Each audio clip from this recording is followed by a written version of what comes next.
Welcome. It's July 26th, 2022. I'm Joe Weston, and we're here for our online practice for reviving the global heart. And it's great to see, as always, I say, familiar faces. Great to see new faces, and great to stay in community. Great to see familiar faces we haven't seen for a while. That's fun as well. Hi, Cindy and George and Christine. And as always, we're here to be in community, to practice cultivating within each one of us, and as a community, a deeper level of resilience and fierce compassion. And we've had some interesting discussions the last few sessions around these issues, particularly around fierce compassion and understanding more the ways in which we forget that our minds, how we perceive something may not be exactly how something is, and how that often gets us into trouble when we think that it is. And that's not to discourage us, but to encourage us more to do the challenging work, what I call courageous self-reflection, to the ability to cultivate the non-judgmental independent critical thinking that we are capable of, to be able to see things as they unfold and try to see them more for how they truly are, as opposed to how our first instinct is to create a story about it, and we believe our story instead of seeing what's actually there. And it's something we all do, and it's just a question of what is our capacity to be mindful and aware of that. And I've just been thinking more and more about this idea of resilience. We talk about it, and as you know, that the definition we go with resilience is cultivating within ourselves a strong sense of presence, awareness, balance, and flow. And that in essence, at least when I'm talking about resilience, and with Fierce Civility and with the Western Network, when we talk about resilience, we're not talking about enduring or suffering. We're talking about how we can cultivate within ourselves what I would say is physical vitality, emotional stability, mental clarity, and spiritual grounding. So in this process of fierce compassion and resilience, as we cultivate presence, awareness, balance, and flow, we're also focusing on the 4 different parts of self as we are looking at them, and that it's possible to choose into more physical vitality, to choose into a level of stability in our emotions. Not that we're not allowed to have our emotions, but that we can find more stability within how we're navigating them. The clarity of mind, mental clarity, and the spiritual grounding, that we take our highest values and our highest beliefs, and we not just hold them as interesting ideas or aspirations, but we anchor them in every moment into our words, our thoughts, and our actions. And that to me is what spiritual grounding is, that we're grounded in our spiritual principles in every thought we think, every word we speak, and every action we do. I'm not saying that I have mastered that, and I'm not saying that anyone needs to be perfect at that. It's simply an aspiration, right? It's a way of being. It's a way of using our precious lives, our precious human lives that we have been given. And for those of us who have the luxury and the privilege to be able to meet for 45 minutes online to go into this practice of the heart with a global community, says that we have some level of privilege and some level of fortunate circumstances that we can do that. And that we, as human beings with these fortunate circumstances, how are we making use of each precious moment we have? And that is the practice of reviving the global heart, that we become nurturers and protectors. We're training ourselves. It's like a training ground for that. So I'm giving you different ideas of what resilience is. So when with presence, awareness, balance, and flow, we don't have to fight the system anymore. We don't have to fight ourselves. We don't have to burn out anymore, because we're understanding that we can, as we're present and aware, we can take care of our needs and shift and modify with balance and flow as obstacles come. We're good at setting boundaries so that we're not leaking our energy with people who are sucking our energy, for instance. And we're not wasting it with a lot of, or less, I'd say not a lot, with less mental distractions like worry and all of that. And we're taking care of ourselves, we're nurturing ourselves. So these are questions that I would ask for you. And I'm looking at that in terms of, I was speaking with a client who's the CEO of a local affiliate of a national organization. And we're doing a 6-month program with her and her executive team. And we're about halfway through and we were reflecting, and she was sharing how she's really seeing a shift in her team for the better, and that they feel there's more autonomy, there's more collaboration, there's more holding each other accountable in a respectful way. There's more lightness and joy actually in the work that they're doing, and they're feeling more confident and being more creative. And that's music to my ears. That's really to hear that that's what the work we're doing is having benefit. But in this conversation, we were talking about that, and we were just reflecting on basically what she's seeing in the world, and what I'm seeing is things are getting challenging. And we've talked about this a lot, and things will continue to get challenging. And what is it going to take for us to make sure that we're ready for what's coming, whatever that might be? Even if you're not going to, we don't have to even go there politically. We don't even have to go there economically. Just looking at the level of heat and fires on this planet at the moment, just what's going to continue to happen globally, climate-wise, and the level of volatility. While it's good to have fierce compassion, we're also cultivating this resilience. What can we do to meet the challenges of our time? And not only survive in that, but thrive. And that the image I brought up to this woman we were talking, which is an image I use, is that from what I understand about architecture, that when an architect is designing a skyscraper, that they have to build into the structure of the skyscraper a certain level of flexibility so that it can withstand the turbulence up at that high altitude, the wind forces. If they didn't do that and it was just rigid structure, the building would snap. And I don't know. Again, I'm not an architect and I'm not an engineer, but from what I hear, buildings can sway like 10 feet back and forth, or 3 meters back and forth in a very turbulent time, and that there's design to do that. So that's why we always talk about flexibility, how important flexibility is in our practice. But in that, it's like it's this idea of what structures are you creating? How is your internal and external scaffolding, right? You know, and so in a sense, how not only with self, but in relationship. And that I believe that that's the blueprint for a culture of lasting peace, is to understand that we need to build a resilient structure or a resilient scaffolding to meet the challenges of our time and to thrive on this planet, for all of us to thrive. And then in the scaffolding, each joint needs to be strong and stable. And then within that, all the connective bars need to be strong and to be able to do that. And in a sense, if one joint falls away, that could topple the entire structure. Or if one bar falls away, that can weaken the integrity of the structure. So in a sense, what are we doing to create structures within ourselves and with others, where each part can maintain its own individual freedom and sense of self and autonomy, and understand that it's one part working together with other parts to create something larger than itself. So I offer that as something to be thinking about.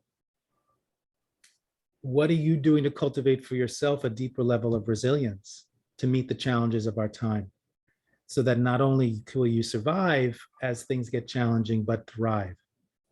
And I use the image of the joint and the bar to say that the joint is more like who you are. What's your internal scaffolding? And the bar is like the interpersonal relationships. So in a sense, I've said this a number of times on these. What if the most radical, revolutionary thing you could do right now to be a force of positive and beneficial transformation for the planet is to cultivate within yourself a daily practice of connecting with your humanity and self-care, to nurture yourself, to cultivate resilient power. And what are you doing to strengthen and create more resilience and more power with the connections you have with people that you know and love and collaborate with? Those are things you could be doing every day on a daily basis in every moment. And that, to me, because the world system as it is doing a really good job of keeping us distracted, confused, feelings of apathy, feelings of hopelessness and helplessness. They're doing a great job. And they're doing a great job of keeping us isolated, of turning more and more people against each other, factions against each other, more difficult to meet in public places, more difficult to engage with people in an authentic, true way. So that scaffolding is eroding within ourselves with the confusion and the helplessness, and many of us feel depleted and overworked and burnt out and deflated.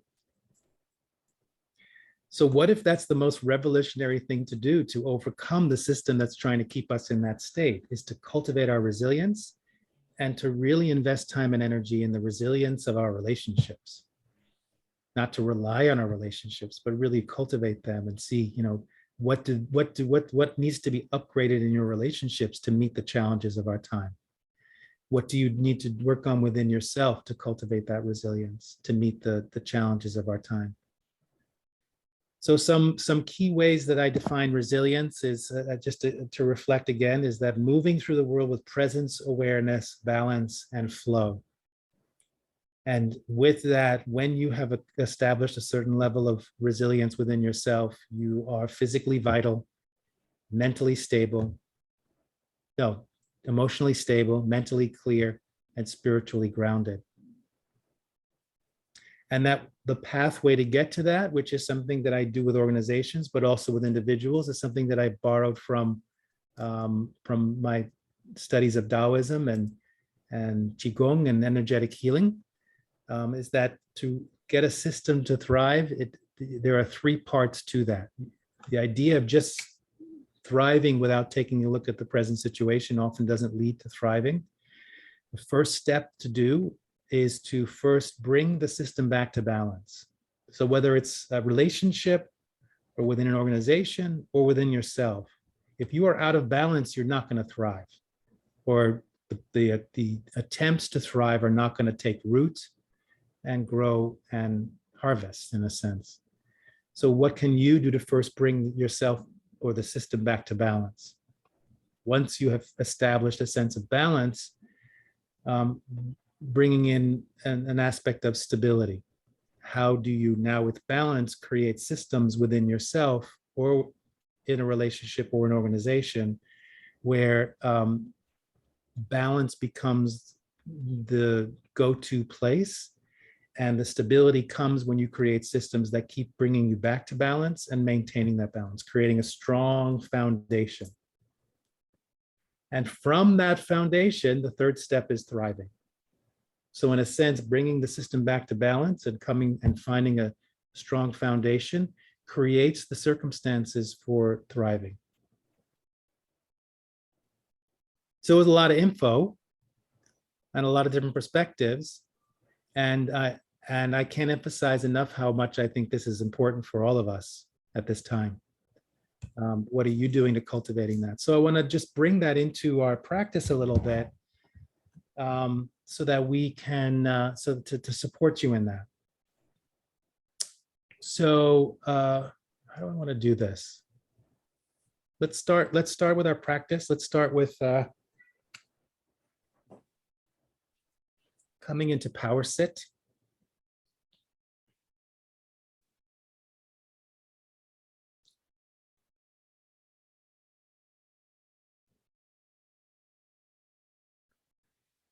Remember, sitting in a way, this is where you get to practice balance and flow, presence, awareness, balance, and flow, where you're sitting in a way where you're in relative balance and without any obstacles or tensions or sitting out of alignment, you can allow the most flow to happen through your body. So sitting in a way where your spine is straight without being rigid, creating space between your vertebrae, elongating even from the back of your neck so you tuck in your chin a little bit. Relax your jaw, relax your shoulders, relax your belly.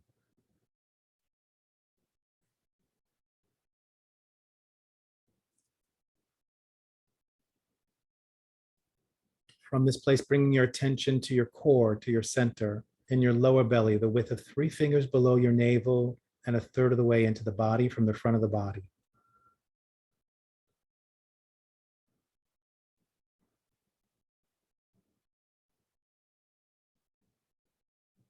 Bringing your full attention to your core. Now imagine, I've mentioned this before, but really taking time to now consider. Imagine that your core is like a battery, like your energetic battery that determines on some level your level of vitality.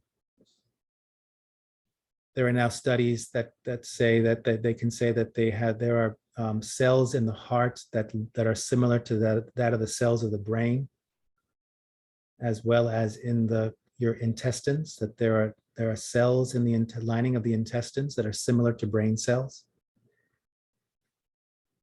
bringing in the sense of that intelligence and wisdom resides in your heart as well as your core. And as you know, we say our core is our center of personal power and awareness.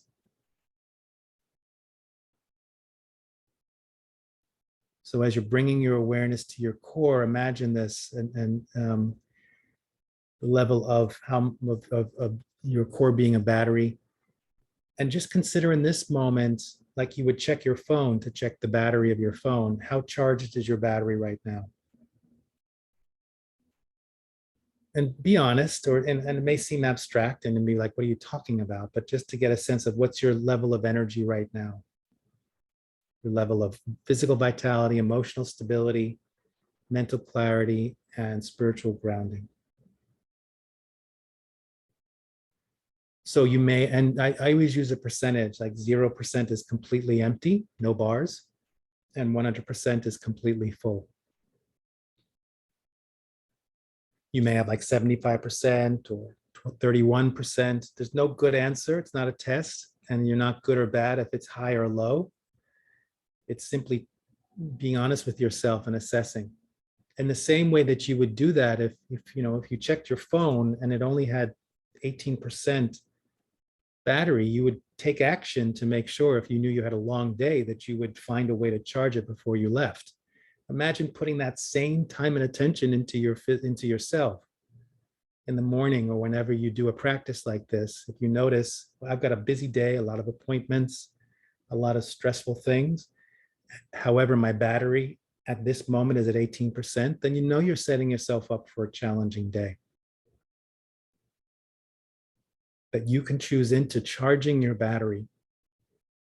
And that is, in a sense, how you can maintain vitality and resilience.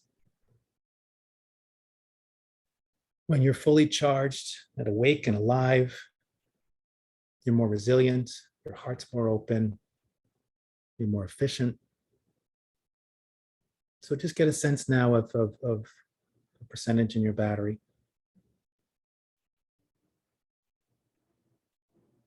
And from your center, become aware of your contact points, the parts of your body that are connecting with what you're sitting on and the ground.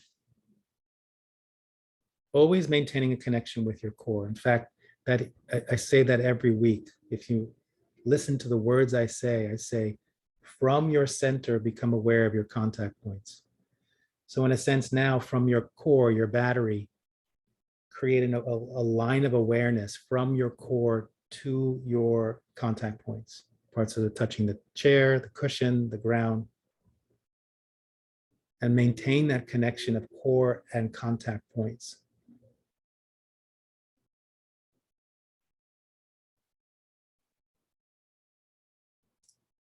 Feeling the stability under you, allowing yourself to drop in. You can cultivate within yourself more stability if you can really tap in and Trust the stability under you.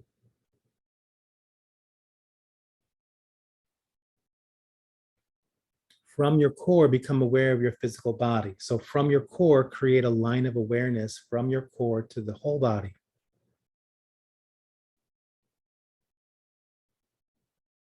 Check into your level of physical vitality at this moment.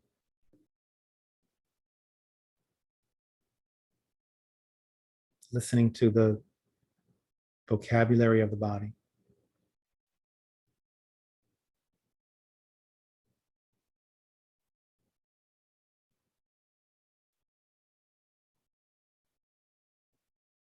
From your core, become aware of your emotional body,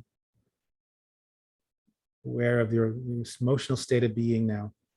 Again, from your core, creating a line of awareness to your emotional state, your emotional body, whatever that means for you.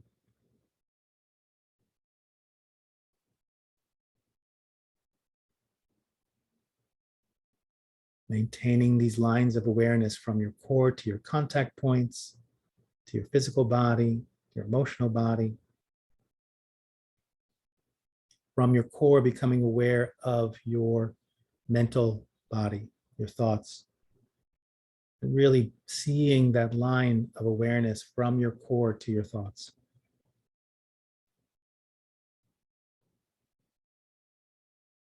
Creating circuits. And from your core now, creating a line with your heart. From this middle of your chest, your heart center, where compassion resides, courage. From your center and from your heart, making now this line of connection, awareness from your core to your heart. And your core and your heart creating a line to that part of you within yourself that has connection to something larger than yourself, your spiritual body, grounding in your spiritual body. How physically vital are you right now? Emotionally stable, mentally clear, spiritually grounded.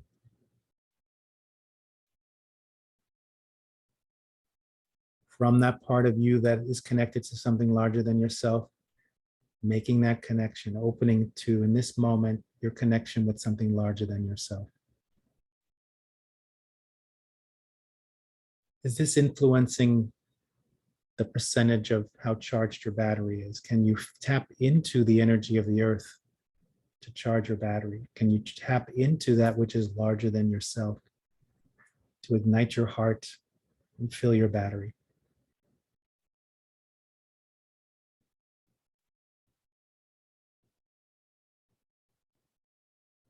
Allowing this resonance, the sense of presence right now, flow out to your own personal boundaries, filling your personal space in all directions. Your core and your heart creating a line of awareness to your personal boundaries and your personal space.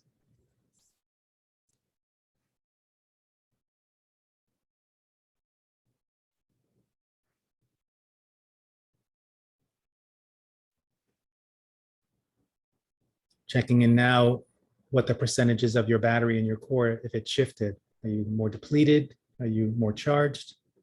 No judgment, no right answer. Simply observe. And with this connection with yourself in this present moment, take a full breath in.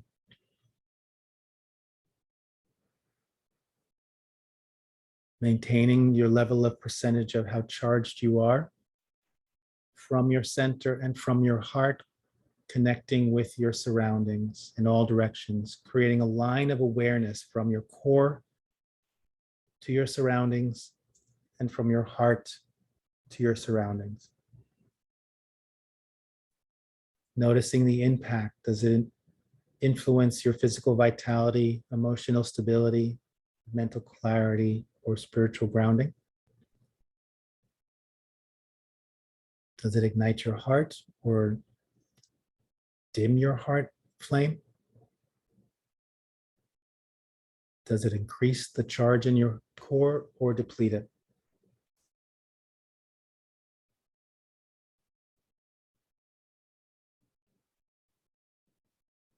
Noticing what the charge is on your battery at this moment from your center and from your heart. Take a full breath in.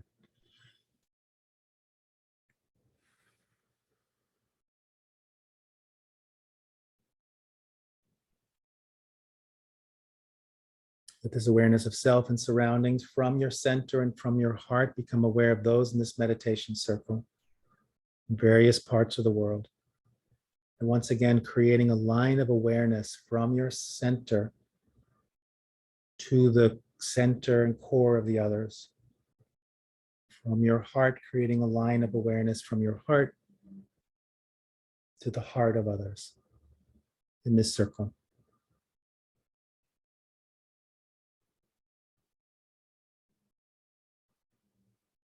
Noticing, does this charge your battery? Does this deplete your battery?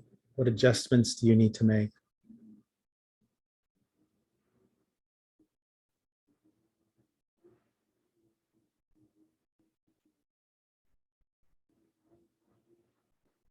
From your center and from your heart, with this awareness, checking to see what the percentages of your battery at this moment.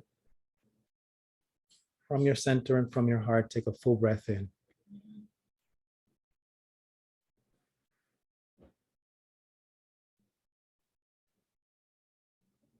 Building on this awareness from your center and from your heart, now becoming aware of all human beings, beginning with those human beings you would label loved ones.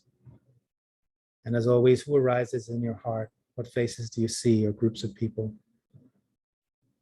How many can you hold in your heart right now? Creating a line of awareness from your core to their core, from your heart to their heart. Noticing how this influences you on all levels, physically, emotionally, mentally, spiritually.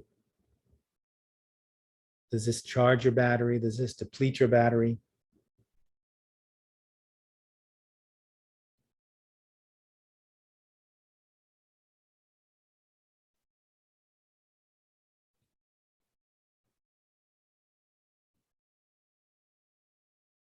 And from your center and from your heart, becoming aware of those human beings you would label stranger.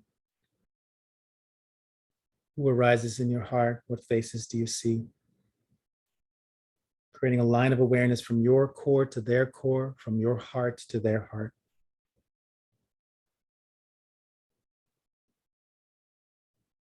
Does this excite you? Does this charge your battery, ignite your heart? Does it cause a sense of needing to set up some boundaries, or does it deplete your energy source in your core?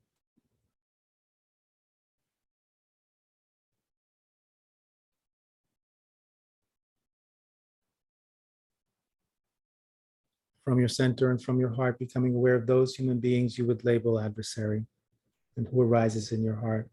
What faces do you see?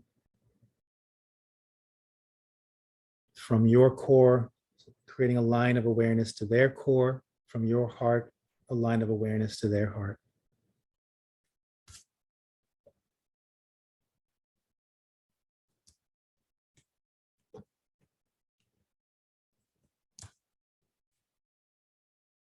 And in the same way, does this deplete your battery charge? Does it increase your battery charge? Does it allow your heart to flow more open? Does it contract your heart in any way?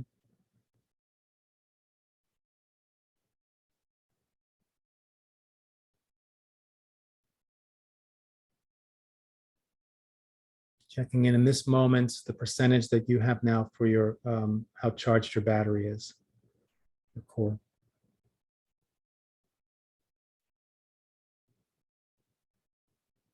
And as you're holding all human beings in your heart,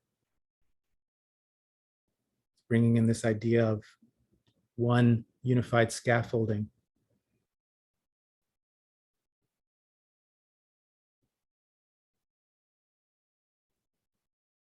Interdependence, interconnectedness. Just opening to the strategies you can do to stay vital, not get depleted. strengthen your relationships, strengthen your connections, strengthen your own inner resolve for all of us, and that each human being committing to that practice, not only to benefit us, but to benefit all creatures on the planet and the planet itself.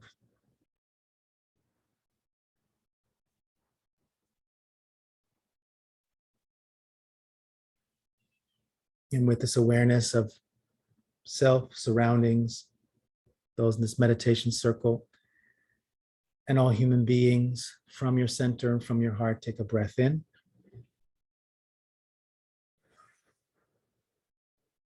Inviting those, all human beings, into your heart as you bring your awareness back to those in this meditation circle, just checking your own level of vitality, presence, the stability or the confidence of the connections that you've made. Allowing those in this meditation circle to flow into your heart as you bring your awareness back to your surroundings. With gratitude, allowing your surroundings to flow into your heart as you bring your awareness back to yourself. Letting this practice integrate as it flows into every cell of your body, igniting every cell of your body. Not only your physical body, but seeping into your emotional body, all the benefits of this practice, into your mental body and your spiritual body.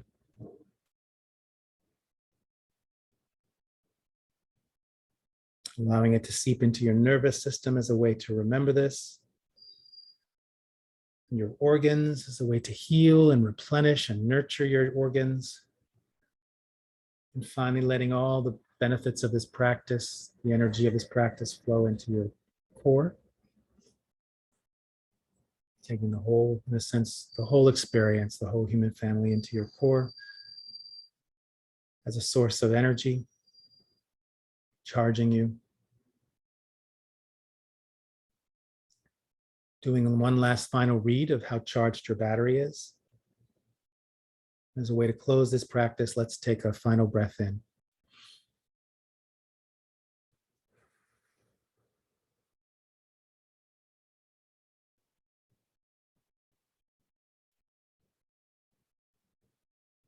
When you're ready, slowly open your eyes, look around the room, shake your body, stretch a little bit.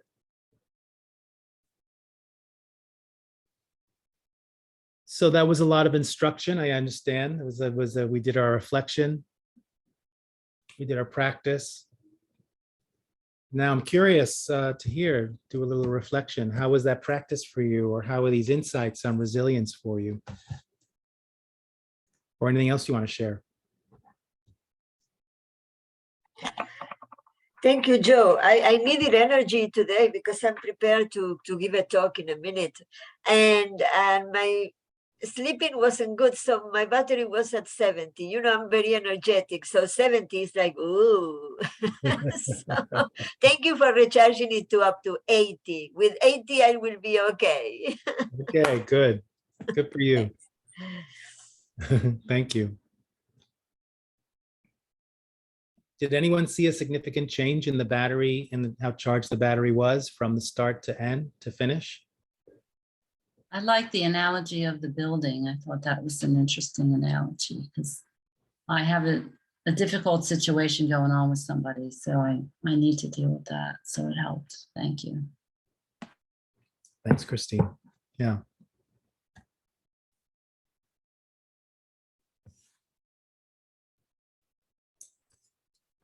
Yeah, getting over COVID, so the battery's feeling, like it's on the upswing, but it's still depressed. And the need for self-care, the reminder of the need for self-care, and to reintroduce aspects of my practice, exercise, and so on. It's really helpful. Great. Yeah, thanks. Glad you're healing. I like to share the change I could feel during the meditation. I started maybe with 65, 70%. And when I tuned in the something larger than myself, whoa, it was more than 100. I became very warm, and whoa, it was everywhere. And I needed that for the strangers and the adversaries. And I felt it was going down. And then I tuned again in to the great spirits. And then it was 90. And then I tuned in you all and the other people who are coming on a regular basis on this day. And I realized we never lose all the energy because we have a community, a common level of energy. We never lose all the energy, because when I go to zero, I can't go to zero because you all they can't come all together lower than zero or lower than 1, because what we have together keeps us at least on 20 or 25. Wow. I could feel it last week when I felt all the grounding we make all together, we have all together. We don't have to make it, it is there. And when I could lose everything, and George, I like it for you, I love it for you that you filled up your battery, but you can't lose everything because you're part of this group. So we keep you at least at 10-25%. And all the others too. Thank you, Mika. Yeah, I love that. And that's part of this practice, actually. I don't say it explicitly, but you said it, is that we're connecting in so many ways with the earth, with that which is larger than ourselves, with our surroundings, with our community, that when we do feel depleted, there are ways to continually charge the battery. And that is just a moment-to-moment calibration. Beautiful. And I love your faith in the group, that as a group, we none of us can go below 10. I like that. No. No. That's good. It's good. Remember that. Thank you. Cindy? About a month ago, I pulled a chaplaincy shift for the Rhode Island COVID Memorial.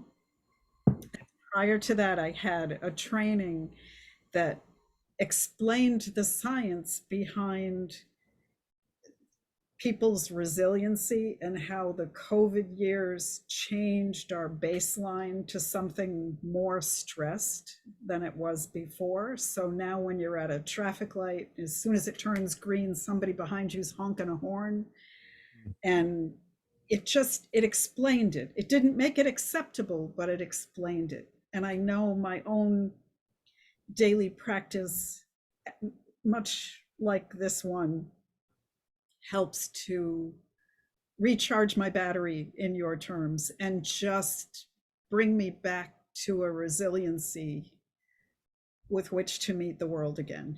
And I'm careful about how much I take in of public events and things like that. I'm unaware, but I have to really be careful about where I am on the inside with that, in order to manage to be present for other people, whether it's hospice patients I visit regularly or just somebody at the supermarket that's having a bad day. Right.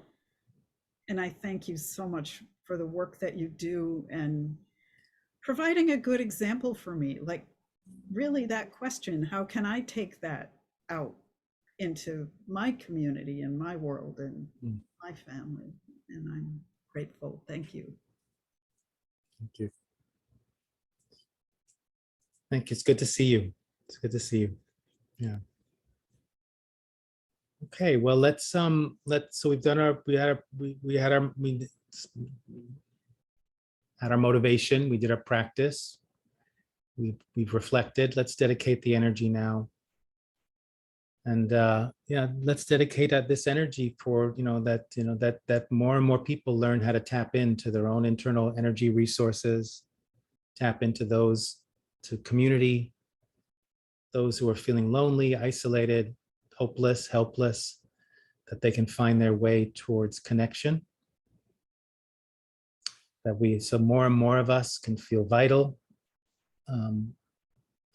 able to function, able to create more connections, not only for ourselves, but for all beings.